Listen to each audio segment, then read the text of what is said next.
আহলান সাহালান, আমি একজন রোজাদার। রমজান আইয়া পড়ছে, এই আজান দিয়া লাইছে খিদা লাগছে।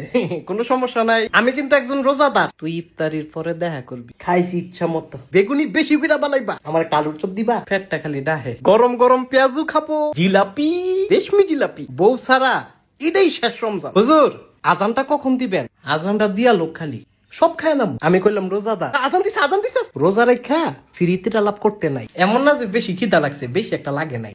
একজন রোজাদার ব্যক্তি, রোজাটা রাখছি বললা তুই বাচ্চা গেলি রে। রোজাগুলা রাখলে ওজন নিশ্চয়ই কমবে। ওরো খালি খানার ভিডিও, ওজন মনে 2 কেজি বাড়ছে। নামাজটা পড়ন লাগবো, খিদা লাগছে। না লাগে নাই। তোর একটা খারাপ কথা কমু আমি, ইফতারির পরে মনে করাবি রোজাদারের সাথে উচ্চ গলায় কথা। এ রোজার মধ্যে কাটায় ডিম বাজে। আপনারা ইতান কিরান দেন রমজান মাসে, গ্রাম আসে এত। তোমার ভাগ্যটা ভালো, আমি রোজা রাখছি। সেহেরিতে 2 লিটার পানি খাইলাম, আশা করি সারাদিন আর পিপাসা লাগবে না।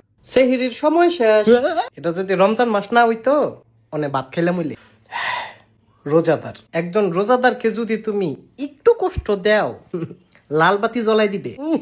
হালিম, যাই নামাজটা পড়ে আসি। রোজাদারকে কষ্ট দিয়ে কথা বললা, আমাকে রাতে আর পাবা না, রাতে তারাবি আছে। হুজুর তোর রোজা তো 50% কাট আউট। রোজাদার রে ধমক দিল, রমজান মাসে আমারে জাউরা মিল্লিকা ডাকবি না। মাত্র জোহরের আজান দিল আর 5 ঘন্টা পরে ইফতারি। রমজান মাস তো ধৈর্যের মাস, তাই না? রোজাদারের সাথে ফেসাইয়া কথা বলবা না। রোজাটা রাখছি দেখা কইতাছি না।